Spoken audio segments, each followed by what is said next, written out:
Hello again, everyone. Welcome to another episode of Game Pass Grab Bag, your weekly podcast reviewing games for the Game Pass collection, bringing you three unique perspectives from varying skill range.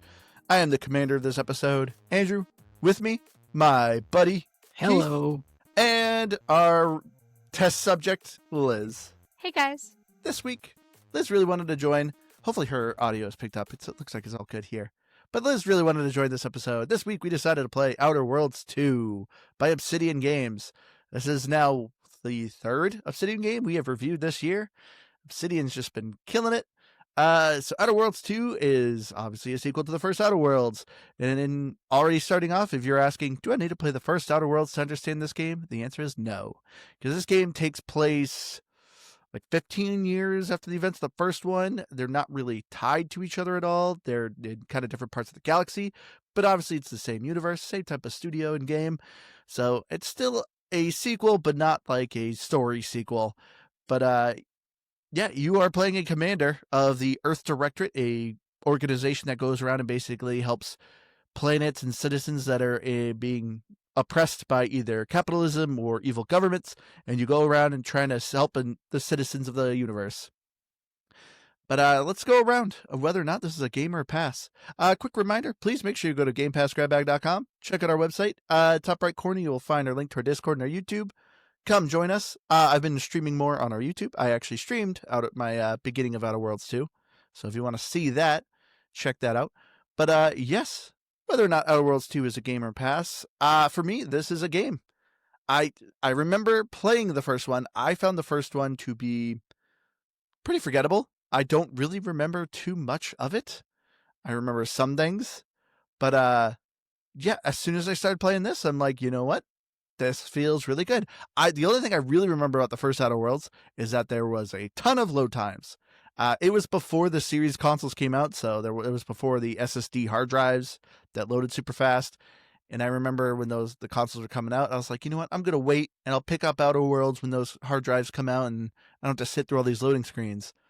But I never did. I never beat the first Outer Worlds. I got far, but never beat it. But this one is a ton of fun. There's a ton of improvements. The writing in it actually had me chuckling quite a bit. But I have some complaints. But overall, this is a fun game. For me, I'm actually really surprised. I'm gonna give it a game, but I just wasn't as interested. And part of it is, this week and a half, been sick. I've been tired. I've been having trouble like concentrating on things, but I just didn't find the story as interesting or the characters. And I thought like with picking the different characteristics and stuff, like my character was witty and dumb, and I thought that the characters' responses were funny, but the people talking back to me were not funny at all. So I felt like it was very hit and miss for me. I remember loving the first one. In fact, I gave it a definite game, and I gave it the first one a score of a 91. Keith was 75, and you were 88. So I was really gung-ho about it. So I don't know if it was just like, being under the weather or what, but it just didn't connect with me. I still had fun. There's looting and shooting and different weapons and all the things that I like. But I definitely think I'm going to give it another chance. But it's a game. So now that I'm back and I think my mic is working appropriately. Yep. I appreciate that Liz went back and checked this because, as is most cases, I did not go back and look at what I did. I did remember, though, that I didn't like the first one. And so when the second one was announced, it was kind of like a cool new Outer Worlds. We'll probably play that. And didn't really have much to expect out of it. It had looked good from the trailers, but the first one had looked good from the trailers, and it disappointed me. The one thing, and Andrew had pointed out, that I remembered from the first one, and I was so ready to be angry about, was the load times. And not just the load times, because you can give me a short load time, 5 seconds, and that's fantastic, or next to no load time if it kind of, has even just a second of load screen. The frequency in which the Outer Worlds one had load times was what killed me. It was every time you went inside of a building, left building, you realize, I forgot to go buy something in that shop. I have to go back inside there, redo the 20-second, 60-second load screen, whatever it was. That drove me nuts. Outer Worlds 2 fixed that entirely. The game it's weirdly not actually open world when you kind of look at the map, but it's more or less open. Everything is, the shops are in the open, everything, no doors. And any doors you go with, there's very few where it's like transition to this area and, quick 10-second load and you're good. But that's not all that frequent. So that's gone. The gameplay is a lot of fun. I was enjoying it. Whether or not I don't want to say I didn't care for the story. I was just kind of like following along with it. It wasn't anything that overly hooked me. It was good enough. But I agree with Andrew. The writing in it was really on point. I loved the dialogue choices. I love how that aspect of the gameplay, kind of goes out, and we'll get to that more. But I'm just really a big fan overall of really just about everything. I'm sure there'll be some things that as you talk about it, I'm like, oh yeah, that's the thing I didn't like. But yeah, I think I'm at the very least, I'm bordering on a definite game for it, I think. Wow. I don't know if I am fully, but you're talking about a lot of it in the Discord. I was surprised. Yeah, I probably didn't get as far as you'd think I did based on all that. But all said, it's great, and I actually really am enjoying it. All right. Well, the story of Outer Worlds 2, as I said, the first one, I vaguely remember. I remember you were part of like a colony ship, and your pod, like you get pulled out, but your other members are still in the ship and you're trying to find the ship. I'm pretty sure that was the plot of the first one. So in this one, as I said, you're playing as someone who's the Earth Directorate, which, like I said, is like a police force of the galaxy that goes around. So you are on a mission to a system. I don't know if the name of the system. I guess it's irrelevant.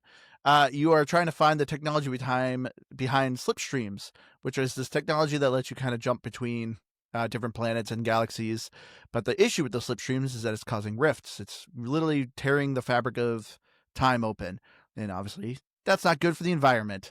So you were trying to figure out, why is it doing this? So you had a person on the inside to try to figure out and get a hold of this technology. Things go terribly wrong as it happens in games, and you are on a path to figure out how to fix rifts and also uncover a conspiracy behind this whole monk organization that thinks they solved the universe via math, which everyone knows math is evil, so clearly this group has to be evil. But the story, though, Outer Worlds 2, I gotta say, I did like it. It seemed interesting. This is always kind of the thing of like, a lot of these RPG, there's a bad guy and you're chasing them, and that's this game too. So on that front, it really wasn't anything like, oh, this is new and unique. Like, that is always the thing. There needs to be, you're chasing someone or something, and that explains your globe-trotting adventure as to why you're going to different locales and blah blah blah. So I already, I gotta say, with the story, not crazy original. But as I said, I thought the writing in it was cheeky and funny, and I was really enjoying it. Well, I think too that whether or not the story is good, I don't think there's like deep emotional relationships that you're building with the side characters, but there really is still some elements of that relationship building, and the characters themselves that get built, I think, are just really interesting individually. Whether or not they play into the story altogether is a different thing. I think they are fun and interesting, though. I just couldn't get into it. I felt like most of the people that I was meeting, I had to choose between, but they're all kind of crappy. And When you mean like the companions, or no, like when you're out doing different missions, like you have to choose between this person or this person, and then you pick one, and then it's like, okay, well now you need to either do it this way or this way, but you have to screw somebody over. But I just really wasn't getting invested in any of the characters. Even Niles, like I feel like was just kind of bland. So far. I didn't get as far as you. But for me, like character is a big thing for me. And I just thought, like, with all the stuff, the traits and stuff at the beginning, I thought it was gonna be more funny, have more funny characters. But also, like, what is up with, what is it, Auntie something? Auntie's Choice. Is that through the whole game? Yeah, They're like the they're an big bag. organization. Yeah. So I don't know if you remember in the first game, there was Auntie Cleo, and then there was another company called Spacer's Choice. So like I said, this takes place about like 15 years in the future, and there was a corporate takeover, and that's why they're called now Auntie's Choice. They got combined into one evil corporation. I don't remember any of the first one. I like gave it a definite game, and I don't remember any of the story. But the crazy thing is, like, with the, what do they call it? Brain refreshment? Yeah, Oh, the the mental other refreshment? organization. Yeah, Mental refreshment. mental refreshment. That's the Protectorate, right? Yep, the Protector Group. See, I was getting confused with that. I was like, is that Auntie's or is that the other one? So things are just kind of melding together. See, even though I'm not crazy about the main story, I love this world building. Like, obviously, there's evil corporations, evil governments. Starting off at the game, you're dealing with the Protectorate, as Liz was kind of saying, and they're a very militaristic, authoritarian kind of government that very much believes in kind of like almost communism. Everyone, do your part, and if your neighbor's not doing it, report them, and they get put into mental refreshment, which is just brainwashing. And it's all about basically working together for the greater good, for the greater like of the community, and for the sovereigns, which are these elitist people that basically run the Protectorate. But yeah, and then you have the evil company. Well, everything in this game is evil. Like, that's the other thing I kind of liked. Nothing was like, oh, these are the good guys. I guess maybe the Earth Protectorate people that you're working for are supposed to be the good guys, but I at least loved that everything was kind of gray. Yeah, and I really liked this world building. I liked kind of these evil corporations, because I remember with our Avowed episode, I very much started off where it was like, I am going to play my character as a run and gun shooter, and like basically just, if there was a shoot option, I am going to do that. I don't care if it's like a children. If it gives me the option to shoot, that's part of the story. It's like, I guess I'm doing this option. So I really much, because anytime I play an RPG, it is always that thing of, oh, what's my morality? What am I going to do in this universe? Like, clearly, these are children. I'm going to help the children. These are hostages. I'm going to help the hostages. So I've been trying to play these games in a different way of like, I am going to focus as this character and play as this character. And it's kind of interesting with the Outer Worlds too. As I said, everything's kind of gray. Everyone's their own kind of version of evil or authoritarian or repressive government kind of thing. So it's very much like, you got to have fun with it. And that's what I was doing. So my goal for playing this game, I was trying to play as Zap Brannigan from Futurama. What would he do in this situation? And it made for, I got to say, a more fun experience, because there was a handful of times where there were hostages, and it was very much like, save these hostages. It's a very simple puzzle, or chase the bad guy. And it's like, well, what's that Brannigan do? Well, he would probably chase the bad guy. He would probably just ignore the hostages and hope they figure it out. And it to me, made it before kind of a fun experience. Yeah, you kind of inspired me to. I wasn't as into it as you were, but to just kind of go with like the funny option. I didn't do the shoot whenever it came up, but I definitely felt like I had more fun playing it that way. What did you guys pick for your characters, like for traits and stuff? Oh my gosh, it was embarrassing. Do you remember I was picking my character and I thought that you were telling me to be a lawyer? And it was actually like the police. You're like, oh yeah, you're always wanting to do like what was it, the law? It was lawman or something like that. And I was like, why does he want me to be a lawyer? I guess like I like lawyers. I don't know. And then I was like, no, like I don't even know one. I've never even met one. And so I was like, I don't know what he's talking about. So I was like, I'll do it. And I made him witty and dumb. Or her, I guess. Yeah, because you love Chuck Norris, so it's like, oh, why don't you be like Walker, Texas Ranger? Be the lawman, be the sheriff of the universe. But I just kept hearing lawyer. So, but yeah, then I finally figured out like what my character was, and because I saw the symbol and like I was like, oh, do you know what? I actually like what I picked. What did you pick, I think, Andrew, you and I picked pretty much the same beginning, at least. So I went with the roustabout. Unfortunately. Yeah, and it's so dumb too, because like it was one of those things I was like, I bet Andrew's gonna do this, and I kind of want to do something different, but I was like, that just seems like the most interesting. I didn't fully role play my character out, the way that you did, but I did generally try to lean into that roustabout theme. So anytime it gave me an opportunity to use that in dialogue, I was like, "Yep, I'm gonna go ahead and say I don't know what I'm doing," or whatever it was. Kind of tried to always play just a little bit of the like, I don't care. I'm just here to do what I'm doing type of thing. Yeah, I did the rustabout, which is it. Literally, the description is like, yeah, you were kind of in the right place, right time, and you actually shot somebody. Happens to be a supervillain, and now here you are. You're part of the Earth Director You because you described shot it like as the right place, person. wrong time. Like you're supposed to be like just someone who's just like, yeah, I just wanted a job, and this was a job, and you ended up accidentally being really good at it because you killed the right person by mistake. Yeah. It's so to me, I'm like, oh, that's a perfect description. Zap Brannigan. Okay, I'm doing that. I really wanted to pick for one of my traits. So obviously they have things like, do you want to be witty? Do you want to be inventive? Hold on, I have the list here. Do you want to be suave, resilient, witty, sneaky? And so I very much was like, okay. I knew there was also some negative traits. And I remember seeing and hearing them like reviews of like, oh yeah, you could be dumb. There is a negative trait where you're dumb and it could play out as to how you want to do it.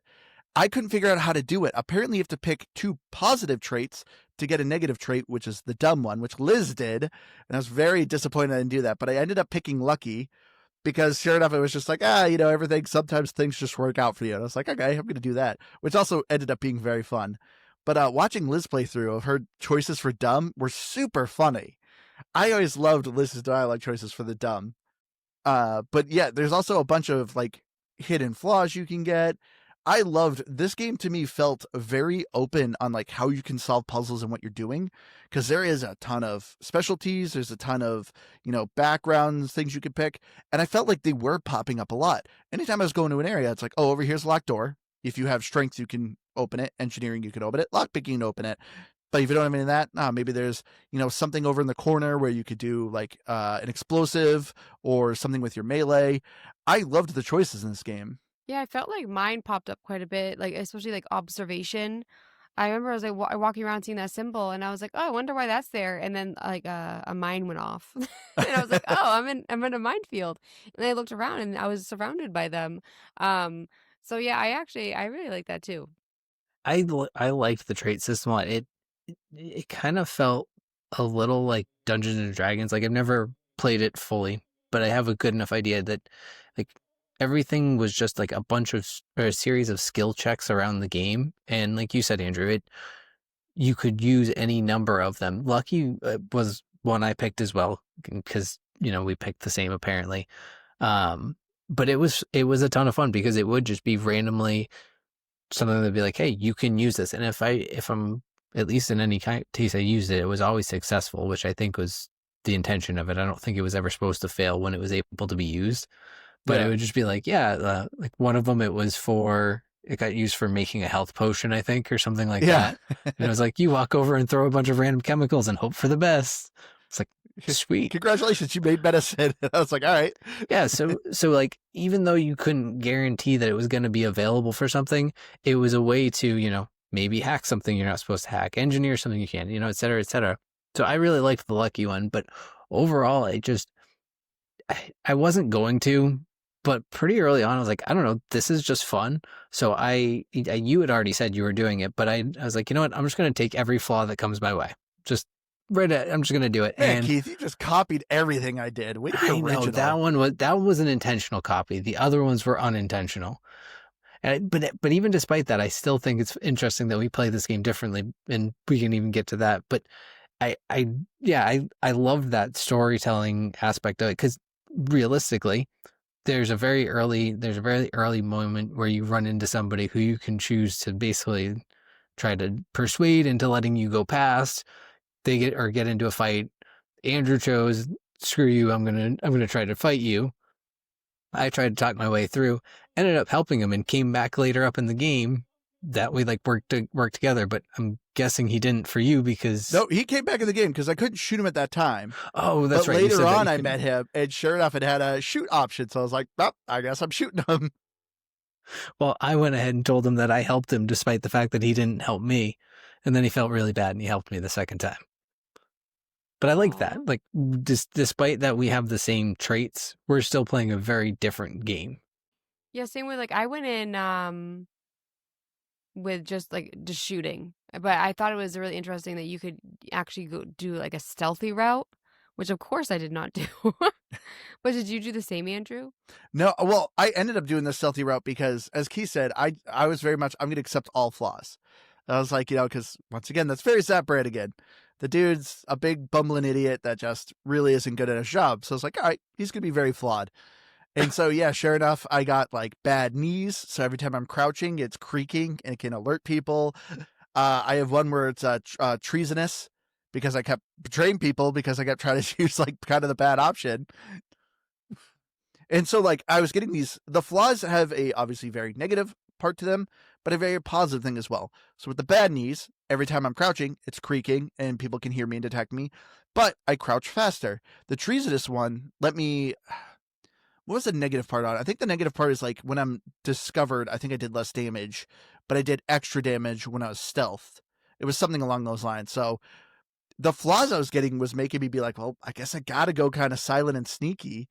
And, so I ended up kind of doing that. But I, of course, was just shooting everybody I could see. One of the hardest flaws I just recently got was kleptomania. So if you keep stealing things, eventually your character becomes a klepto and will just randomly grab things. So even if people are watching me, I will sometimes just grab something off the counter and people are starting to hate me. But also it works for one of my perks. I have a perk where I do extra damage to factions that hate me. And people are starting to quickly hate me because I keep stealing stuff. Can't believe you finally got that one. Yeah. That's awesome. No, it's not very awesome. I did get a flaw too, where it was like, oh, if you accept this, you have to accept all flaws going forward. And it said, warning, not recommended for first time playthrough. And I was like, well, I already said I'm accepting all flaws, so I'm accepting this one. So yeah, I didn't have a choice. I had to take kleptomania. Well, it's funny because Well, like the video that's playing right now, that's what like the only guy that I tried to shoot and it wouldn't let me. Oh, because yeah, I think I told you. I was like, try shoot him, Liz. Yeah, because he was kind of a turd. yeah, that guy made me mad because I tricked him when I first talked to him, and then I failed at that. So then I was mad. So I tried to sweet talk him again. Didn't work. He called out Mex on me. He's just kind of a turd. See, But I kept this trying. is the first. I just kept trying. This interaction, I like this guy to me was super funny because he was Oh, like, he was funny, but he was a turd. Yeah, because he was like, oh, you need to be mentally refreshed. And I was like, okay, let me report myself to an arbiter, one of the higher ups. He's like, well, in order to do that, I got to lower the bridge. But if I lower the bridge, I'm also breaking orders. So do I need to let you do your thing so you can report yourself, or do I break orders? And so like I made him basically go in a loop, and he's just like, I don't know what to do. I'm just going to call security. This is what I mean. The writing in this game actually, like, it kept making me chuckle. I actually thought it was very funny. I do agree, Liz, with you when you said like the story wasn't crazy hooking me, but I at least loved the choices that were going on. Oh, and I wanted to ask you guys, a lot of people are complaining about this dialogue. They call it obviously like the Bethesda style of the game kind of freezes, the camera zooms in on the person you're talking to and you're selecting boxes, and it's kind of rigid. It never really bothers me that much. Like, I like it. yeah, to me, I actually felt like it flowed very well. I felt like the characters actually showed a good amount of emotion, and to me, it was just the writing itself was very funny. That I don't know. I know a lot of people want more of a dynamic, fluid conversations, but it doesn't bother me. Has it bothered you guys at all? I think it's one of those just weird things that people. It's like a weird hill that people die on, and I don't really ever understand why. Like, because I can see the argument. I will say, like, to your point, it's a little bit rigid. It's a little bit, I don't know. It's just flat. But how do you want to do that in a game like this with this dynamic of a dialogue with 5 varying options that can be 4 options or 2 options because of whatever your stats are? Like, all these different factors play into it. I can't be doing that while I'm walking around trying to collect things. I mean, can I? Sure, but that's not fun. It needs to be in this format. So what do people want? Because take that out of it then, and then the gameplay is fun. But truthfully, the dialogue is the most fun for me. I truthfully was enjoying going around and just finding people to interact with me and like, what are the fun different dialogue options I can choose and how I can like try and manipulate these conversations differently. That was my favorite part of it. So I don't know. It's a weird argument. I found it helpful because I never remember people's names. And so I'll be like, oh, go back to this person. When you talk to someone that you don't have like the dialogue with, they still say something, but it doesn't zoom in and the choices don't come up and stuff. So I immediately know like, oh, well, it's not that guy. You can tell, yeah, they're unimportant. Yeah. So for The me, game like, doesn't I stop. find it very helpful. I'm like, because it pans it on their faces. I'm like, I remember he had a beard. Definitely not that guy. And which obviously, so not to jump ahead, but the reason why this was so helpful is because for some reason my back button wouldn't work. And I told Andrew, I was like, I don't know why, like the inventory, the journal, all that stuff will not come up. Because if you hold it, it changes the view. So I tried holding it. I'm like, well, that doesn't do it. So I was like, do you know what? Something's wrong with my controller. So I switched controllers. Still wouldn't do it. So then I restarted the Xbox. No, fully exited out of the game, restarted the Xbox, tried everything. Andrew comes home the next morning. He's like, oh, it's working fine. And then he goes to work. Kids are in bed. I'm like, oh, I'm going to play for the podcast. I'm going to be productive. Well, it stopped working again, or it worked like How convenient. 50% of the time. So like as the night went on, like it would work more, but there'd still be like whole chunks of time where I can't like switch the mission or like even look at them. I can't do anything with my inventory. So and then say with like you can't fast travel. So it's like, oh, it's like 1,000 meters away or whatever the thing is. And I'm like, this sucks. And I mean it has to be a bug. Because you tried it with the controller. I tried it 2 or 3 controllers. I restart everything, and every single time I play for more than 20 minutes, it happens. And I'm like, well, I can't look at the journal. Which the journal, like, I feel like the way that it was set up with the missions, like, I feel like I didn't like it. I kept getting kind of confused about like where I was at because the side quest would be part of the main mission, but there'd be like 3 similar ones. Oh, yeah, I think I know what you're talking about. When you pick like a mission, there's sometimes like little blips as to like these are your objectives for it. Even when you complete it, like a blip is either like hollow or filled in if you've completed it. But anytime I pulled it up, it lists all of them. And even like, so the TV you were playing on, Liz, is kind of far away. I had a hard time seeing. I'm like, did you complete those tasks? I can't really tell. Well, But- yeah, they were like they weren't filled in when they were completed, which is the opposite. So that's why I was getting confused. And then one time I came back to the game I had died, and I went back to the first the last save point, and it said that I hadn't completed the missions, but I had something that I got from completing the missions. So I'm like, do I have to redo it? Like I don't know. It was not working for me. I mean, it's. I will say it's funny. Liz, clearly, it's been a while since she's played video games. Oh my god, you're gonna tell me, yeah, because they're super funny. Like, I wish I need to get Liz to stream or record her stuff. Liz was sneaking around, and I was watching her, and she zooms down on her gun, and she's like, "I'm gonna shoot this guy," and she's like, why can't I shoot? I'm not shooting." And I was like, "What are you talking about?" Wrong button. Liz was hitting X to shoot and not right trigger. She completely forgot how to shoot. I'd been shooting like earlier in the game. Like that's why I don't know what happened. I've been sick this week and very tired. I'm gonna blame that. But also it was quite embarrassing and I was like, Andrew, so what funny, button it is? It was so funny though. My Xbox app hasn't been working because I did get some panic shooting videos, which I always love when I record them because I look back and I'm just like, and immediately Andrew's like, you hit him right in the nuts. Liz, that's always her favorite spot to shoot people in. It's where I panic shoot. Andrew's like, please tracks. never get a gun. Yeah, Keith, do you know the URL to like look up your Xbox clips? Yeah, it's xboxreplay.net. At least that's one that works. I was looking at some of my screenshots right now. They won't actually like pull up on a full screen, but I can see the small versions of them. But I think that's just me for some reason. But yeah, I want to talk to you guys. So with this sequel, I gotta say, did you notice a big improvement with the gunplay? Do you even remember? I don't remember. There's certain things I remember for the first game, and that's like the art and then the looting. But with this game, I loved switching around with the different weapons. I even started putting like modifiers on my armor and stuff. I just figured it out on my own. Really proud of that. But I was just fiddling around with the weapons, with the crafting and all that kind of stuff.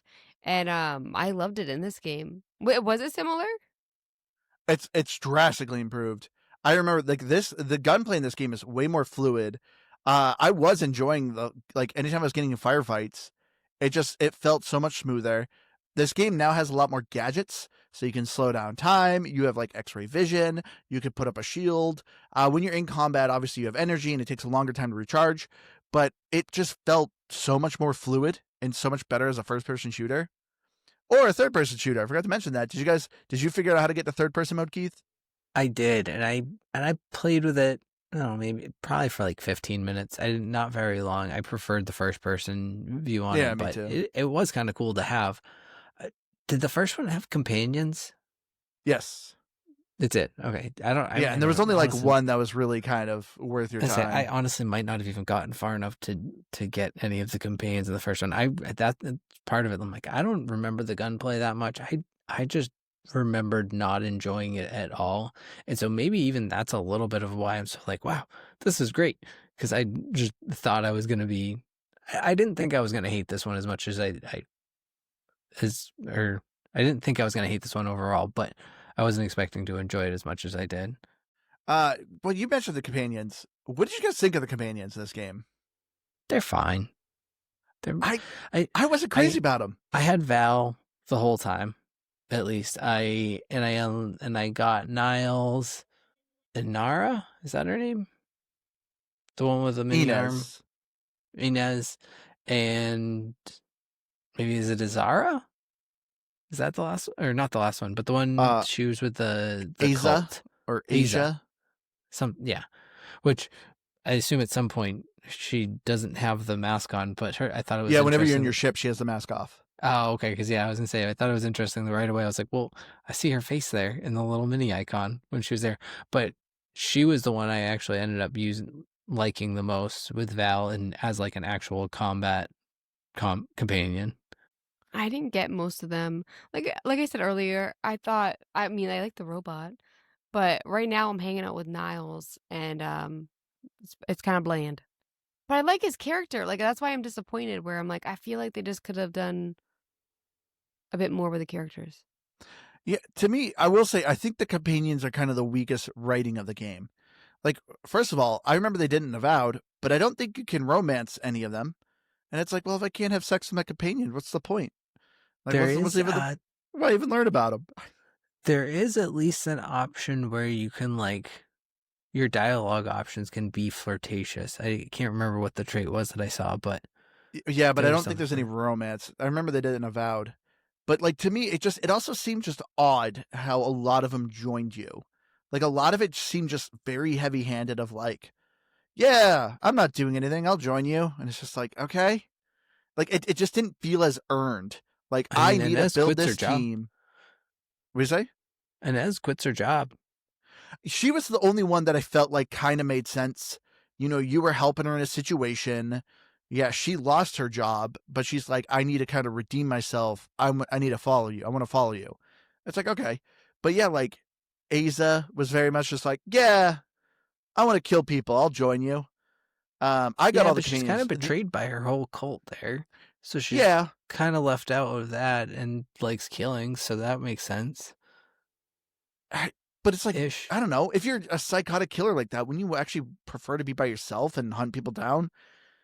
Because that's the thing of like, she's like, I'll join you, but we better do this thing. It's like, well, if you really want to do that and guarantee you're doing it, just do it yourself. I don't know. Being part of a cult likes being part of a group. I don't know. I just felt like a lot of them were kind of, obviously the only one that made sense mostly was Niles, because he's with you at the beginning, and it's just like, okay, you know, his story is tied with yours.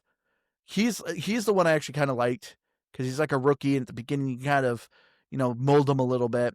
Which also too, it kept saying whenever I was doing dialogue choices, I always knew it was going to be companion because it said they will remember that. So it's like, okay, they're going to be joining me. But what was the point of them remembering things? I felt like they never brought it up. I never felt like they were like, well, you told me that I should shoot everybody. Like, nobody ever said any of that. There was at least one time at the very beginning with Niles, actually.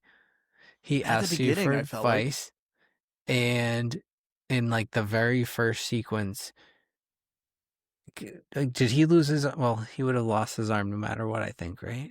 Yeah, I don't think there's any way to avoid him losing an arm or because leg. at the very least, like I know that it all came down to, like, he was like, he references it. Somebody's like, hey, when you said when I first asked you, like, ask, he references the advice you gave him, and then you answer based on that. And so like there was, but that's honestly the only time I can remember, and that's the first mission, and then it's not again. Yeah.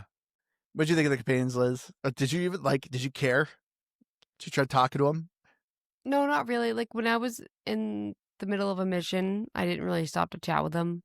I didn't get it as many as you guys. I didn't get it as far. I definitely, you know me. All those little side quests and like little missions. It took me a long time to get where I am. Also, looting every corner.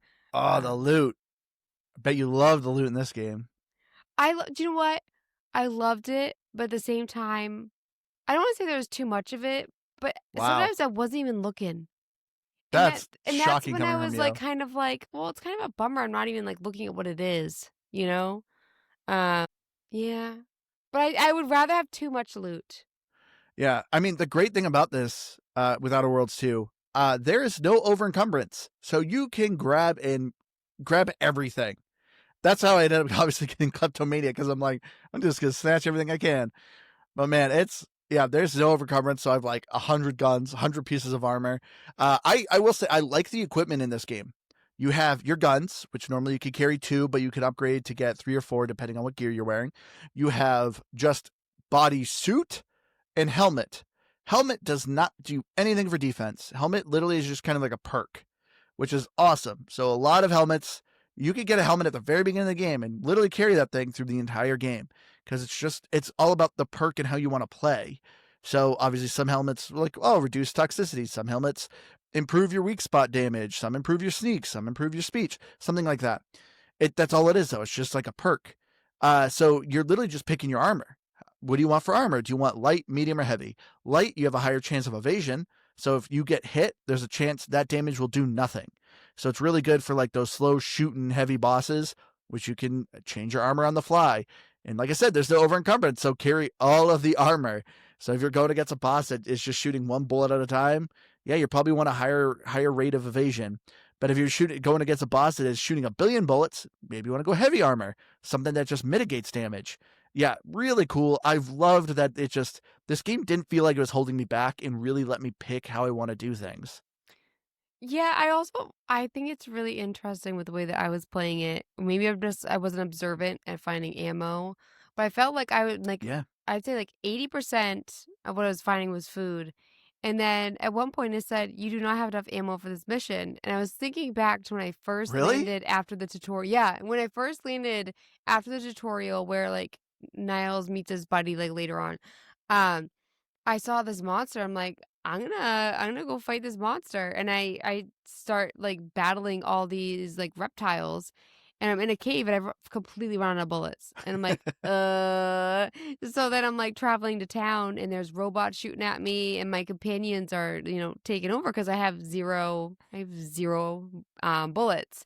And then I go to a crafting area. I'm like, I can't craft them yet. I don't have the materials because, the game just started. So I felt like sometimes I just got to the point where I have a lot of ammo. But at one point you were watching me and you said, Liz, why don't you have a lot of ammo? And I was like, forgot that I should check to see if I can craft them yet. But yeah, I felt like I had everything but the essentials, but I also wasn't paying attention. There was a couple times I ran out of bullets too.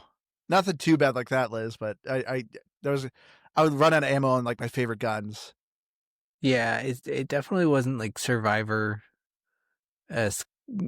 bullet deficiencies, but it's not handing you bullets all of the time. Once you can craft them, you can generally craft enough. But like Andrew said, if you kind of find a couple guns that you really like and you just always use those, and it's like, well, burning through ammo like crazy there. Liz said something though that I think is interesting because it counters what Andrew said, and I think I agree with both. So I love the fact that there's no over encumbrance. That I can just pick everything up. It doesn't matter. But and I think this is kind of how I took what you were saying, Liz. Is it kind of just makes everything meaningless. I'm like, Yeah. I'll just pick it all up and worry about it later because I know most of it is junk that I can just immediately go into a crafting station, one button, clear it out. I don't even have to filter for it, look at it. Some junk isn't valuable. It's all just junk is junk. And then beyond that, it's like, well, I've picked up 12 of this burst fire rifle. I know I don't need that. Let me just junk a bunch of those. It didn't make it feel like a job, but it felt like a chore a little bit. So there is something special about having that limited space that makes you go, do I need to pick this up? Do I want this? And it makes that loot feel special when you're finding it versus like, I'm just a loot vacuum. I 100% agree. That's exactly what I meant to say. That's so weird. I feel like every game, Liz, that you play, you're like, I love to loot. I want to pick up all the things. And you would get mad when you're over encumbered. And now you have a game where you don't get over encumbered and you're like, nah, I don't want to loot anymore. But for as much of a looter as this game is, and maybe I haven't fully got to this point, there isn't a ton of varieties of loot. Like, yeah, there's a lot of helmets. There's a decent amount of things, and you get variations of them, but they're really just things that ultimately you're going to be able to put on guns at your own. There are some uniques, and those are cool, but it wasn't like a Borderlands where I'm like, oh man, I wish I could pick up every single one of these guns because everything's cool and I want to try everything. It's just like, oh, I can't pick up 17 burst fire rifles. I can only carry 16 because if I do that, then I can't carry this pack of berries as well. It's like I almost want to have that choice, but I also like not having to worry about it too. So I'm in the middle and I can see it both ways. It's a double-edged sword. Wanted to point that out. But anyway, I guess move it along a little bit because I have a feeling one of my kids will wake up. Graphics. I gotta say, I like this game's graphics. I thought the character models looked great. The environments were very cool looking. You go into very unique alien planets. I enjoyed this game's graphics. I thought it looked like a nice game. I saw people complaining about it online. Really? What part? Just that it was just kind of like generic. Like there wasn't really a lot of creativity. I saw that on Metacritic. I really liked it. I think sometimes like the expressions weren't the best I've seen. There are some games that are just 100 out of 100, 10 out of 10. Like you can't beat it. But didn't have any like weird funky teeth that I noticed either. So nope, I feel like teeth. What'd you say, Keith? I said nope, no weird teeth. Confirmed. Yeah. So I feel like they did really good with the graphics. I've nothing to really like write home about, but I'm happy with them. But the thing I really want to talk about is the music. Yes. I am so grateful that you told me about the radio. Yeah, the music in this game is a lot of fun. So this is from Obsidian. If you've played one of Obsidian's most popular games is Fallout New Vegas, which I remember they said, they made a joke about it. They're like, every time we come with a new game, people just harass us. When are we coming with Fallout New Vegas 2? But the thing about Fallout is anytime you walk through the wasteland, it would pop up, hey, you're in a range of a new radio station. So they brought that back for Outer Worlds 2. As you're kind of traveling, you'll see, oh, a wireless station appeared. And you can play the radio. And the radios are obviously very distinct to each of the corporations or factions you're playing against. So the protector people, as I said, are these military authoritarian,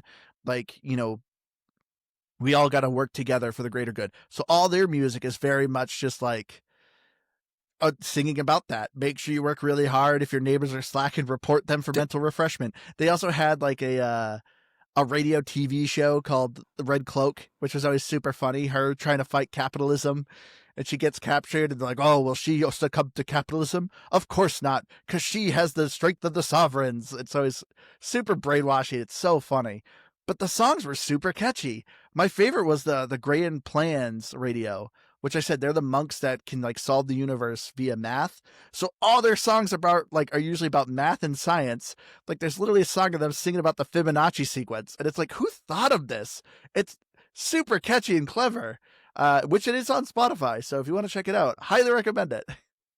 Oh, that actually might be worth a listen, because I was listening to it and it took me a minute to like kind of click together what you were saying about the music. It's like, what am I missing? It's like, I know I hear the radios around, but I'm not going to stop and just sit and listen to these radios. So I wasn't doing that, and I saw that the radio stations were there, but I just didn't go listen to them because Is it from our Discord when we were talking about the Grammys?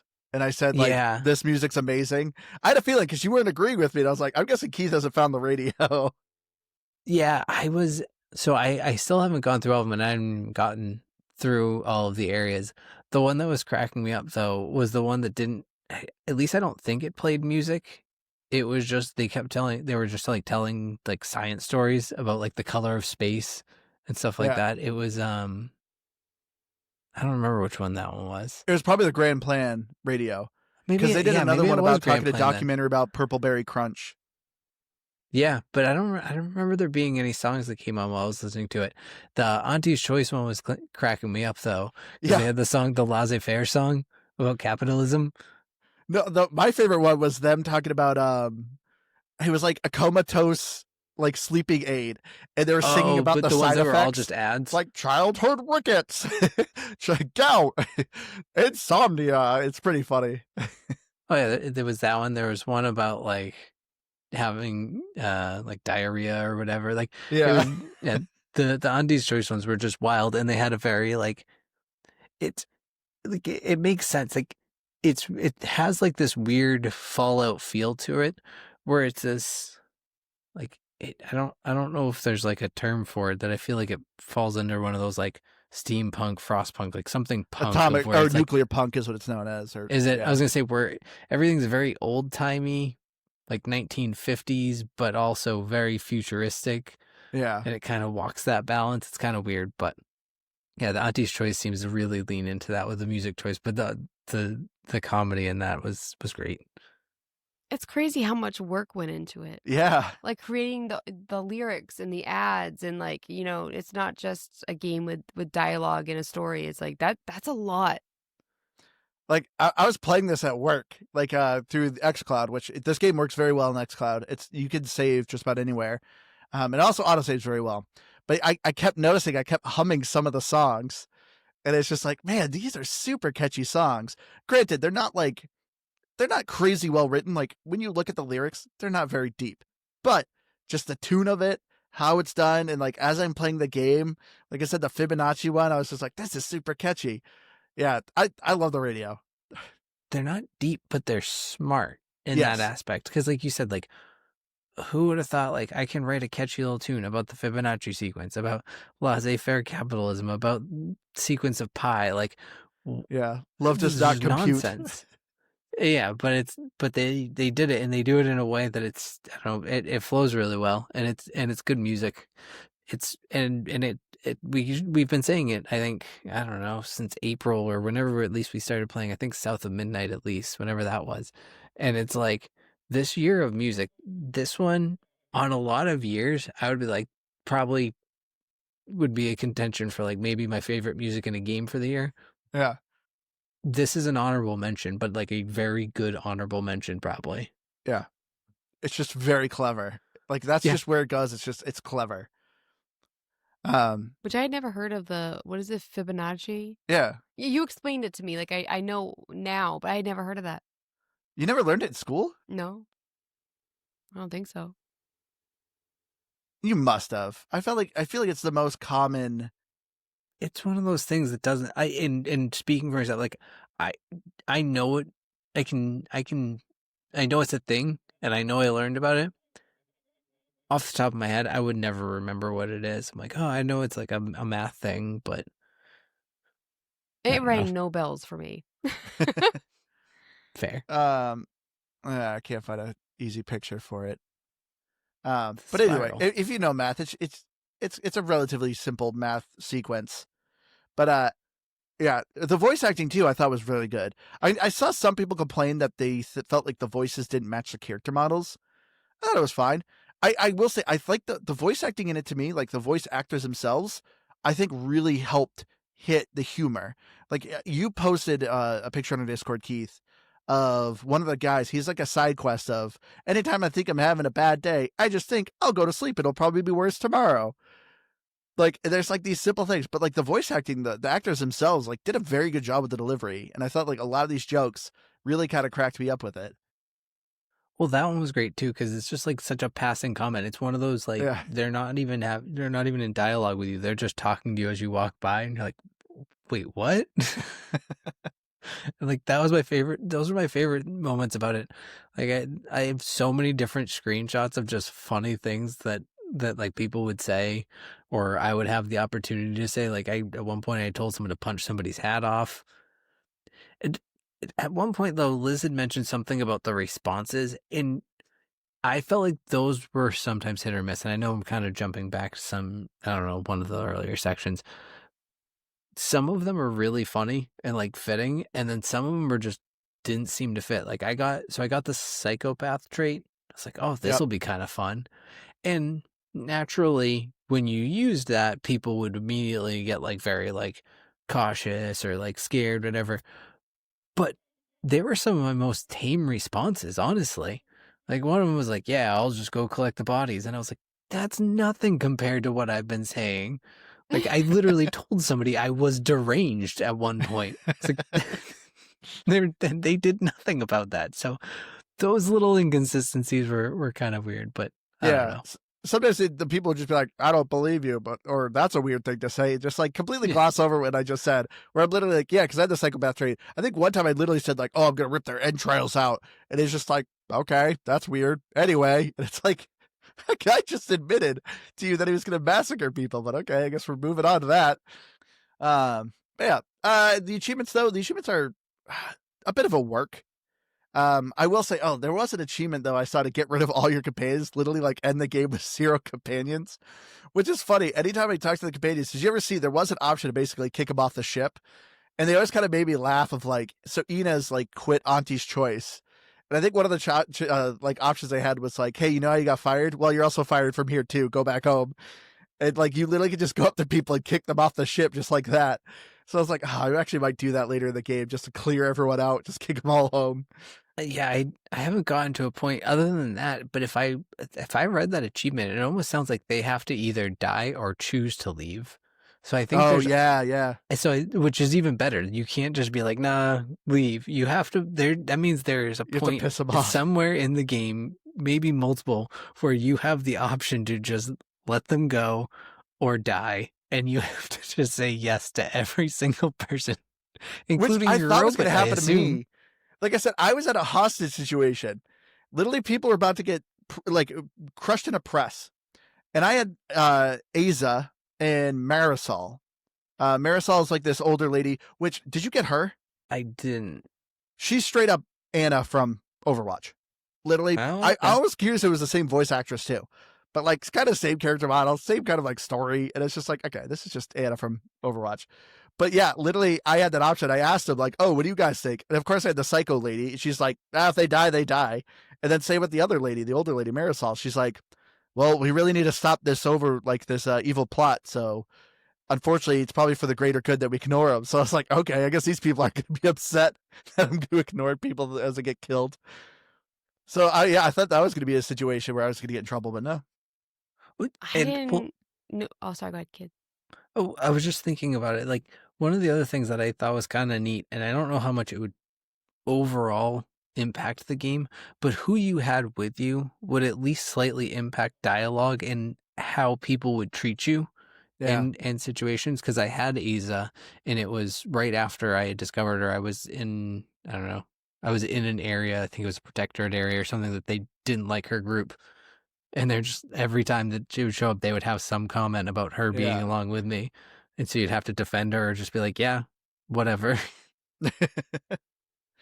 But yeah, the achievements overall though are fine. There's a lot of story driven ones. I probably wouldn't recommend it for achievement hunters, but there wasn't anything too crazy. Or there were achievements were there. I didn't notice any popping up, and so I Yeah. actually forgot to look them up, so I just quickly did it.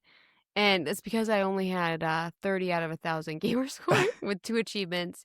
Keith, 105 with 6 achievements. And Andrew, you only got 150 with 7. Yeah. I thought you put in a lot of time. I did put a good amount of time. And yeah, they just weren't popping up. Ooh. Just pulled up my Xbox. Winterboro just hit Game Pass. So interestingly enough, Andrew, what? I just pulled it up, and I only in particular for Marisol, wicked catalog of games she's worked on: Elder Scrolls, Hades 2, Pacific Drive, Throne and Liberty. Not Overwatch, however, she's done Smite, and what was the other one? Paladins, Sequin Sati. So yeah, close enough. But yeah, quite a collection. Oh yeah, here's the achievement: have every living companion die or abandon you for good. Oh, so Val. So you were right. They did have to die. So yeah, Val would be fine because Val's not. There is Val living. I'm assuming Val could ditch you though. Collect 5 pets for your ship. I did not realize you could collect pets. Yeah, I haven't found any pets. But yeah, there are a handful of specific achievements to do a thing. Kill 5 enemies by stomping on them after hitting them with a shrink ray. There's like shoot 3 grenades in the air. But I don't know, a good amount of them are just kind of playing the game. But yeah, so let's get to our final thoughts here, because my back is hurting. It's not easy being chivalrous. I gave Liz the comfy chair. I was gonna say, you're so nice. I'm sitting in this wooden hard chair. Liz looks like she's falling asleep in my nice, cozy, lazy boy chair. I am falling asleep. I got my cozy bathrobe. Enjoy it. Oh dear. But anyway, as far as so getting into my final thoughts here on Outer Worlds 2, I thought Outer Worlds 2 was a drastic step forward from the first Outer Worlds. Still had some issues with it. I didn't think the campaigns were as compelling. The overall story still felt relatively generic, but the writing in it was good. I was chuckling quite a bit on just basic dialogue. The gunplay was way better. I thought this game had a lot more fun outcomes when it comes to like what you're building and like how you could solve your problems, how you could like either sneak into a place or blow everyone up. Like I said, I recommend kind of playing how I did, of just pick what kind of character you want to play as and just kind of go with what you think they would do morally, because everything in this universe is just very gray. So it's like, you know what? Let's just have fun with this.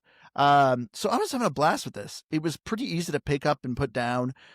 It did have some moments of excessive dialogue. I mean, every RPG is like this. I remember when I landed Planetside and you go to the first town, it's like, I'm going to spend 2 hours in here talking to everyone, collecting all these side quests, figuring out what to go, where to do. So some of that got a little frustrating. Oh, we didn't even talk about this game gives you double jump too. I did not realize how much double jump was going to change this game. Yeah. I was bouncing everywhere. Yes. As soon as I got it, I was like, this is great. This feels awesome.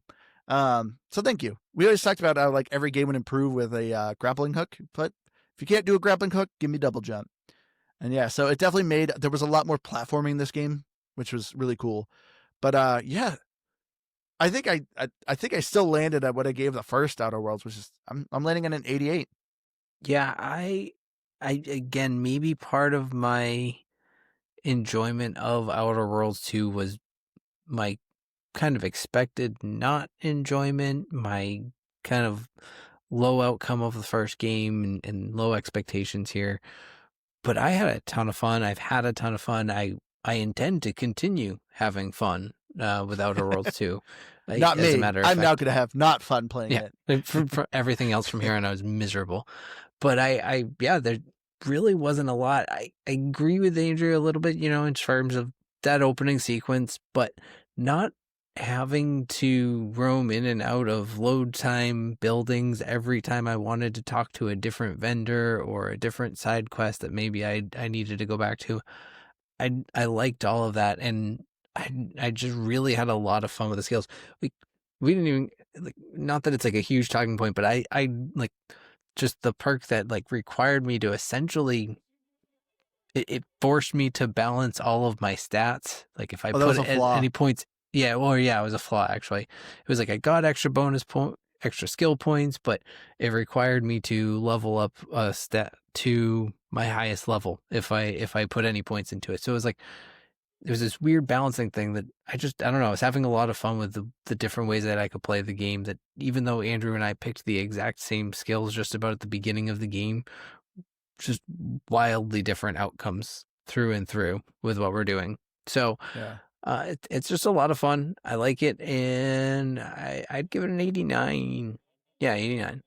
I think I'm gonna give it an 85. I feel like I want to go lower, but I also feel like I need to give it the benefit of the doubt. But I liked it. I actually really want to watch Andrew stream because I feel like it'd be hilarious. Like the shoot whenever it says shoot. So probably won't go back to it. At least right away, but knowing me, probably not. But I would love to watch Andrew stream. Looking at Metacritic, for the Series X, 83 and 6.9, which is actually lower than what is currently there for the Outer Worlds 1. Yeah, 6.9 is surprising. Yeah, they're both lower. Honestly, I feel like people were a bit more critical. Yeah. And well, obviously the numbers show that, Liz. Jeez. But our fourth and silent co-host is back. Ooh. We haven't done him in a while. Yeah, well, do you know what? He thinks that Obsidian is in a downward spiral. He thinks that the art was worse. The story was boring. He said that this was more woke. And then What? one of the pros he mentioned was like the third person view. He also didn't like that there weren't what was it? Like the French voice acting or Oh, translation. no, French VO, yeah. Yeah. But he didn't seem as angry. He was actually, Do you still give it a 0? No, he gave it a 2. Ooh. Ooh. I think For Outer Worlds 2. I think he's enjoying video games more. Like there was no talk of turds. But I was actually I was really interested in what he had to say. So Whoa. Man, I missed having you on this list. We forgot about doing Metacritic segment and look at this guy our up. fourth and silent co-host is like, why haven't you guys been giving my reviews? I think the last time I looked was Claire Obscure because I was like, he had to have given this a good score. It's French. He absolutely crapped all over Claire Obscure too. So Wow, and you Really? just gave up on him. that guy makes no sense. No, He's it still doesn't. going though, because I remember looking then, and I'm sure you saw, Liz. They're still like every day, and it's not just games, movies, TV. Like Whoa. he's got a catalog. It's impressive, and he hates everything. It's not just video games. It's so good. Man. He's like more angry than Darkside Phil. Yeah. I feel like he must have like a social media where he talks about all the things. I that found he his Twitter a hates. while ago. Like he's on TikTok and he's just like, "Don't play this game." Oh, this was before TikTok. I gotta go find him. All right. But I guess we'll wrap it up here. Thank you all so much for joining us. Like I said, go to GamePassGrabBag.com. Check out our website. See our past reviews. Top right corner, join our Discord, our YouTube. I've been trying to stream more. I've been playing Satisfactory, which a lot of people have been watching my streams on that and joining me. So thank you all who've been watching me play Satisfactory. I'll keep doing that because apparently people want that. But yeah, I'll be trying to stream more of the games up here because I always like having to try to play some of the footage I recorded here on the video. Thank you so much. I've been your Hardcore Gamer host, Andrew. You can find me on Xbox Live at Firebird01952. If you haven't yet, please make sure you give us a review on Spotify or give us a comment or something, or on our YouTube, or follow us on our YouTube. It's been a while. We've just recently got a couple more reviews on our Spotify, but I always love hearing from people. Say hi to us. We love it. I don't do No. intros anymore. I gave up on that. You know me. I'm really just saying that for Liz because Liz doesn't know that. And I'm Liz, a new gamer. Yeah, I think they start the music. Gamertag, coming on DM on Instagram at LizWBZW.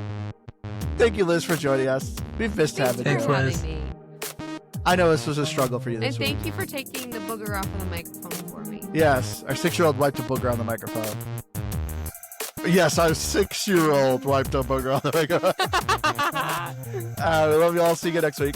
Bye, guys. Bye.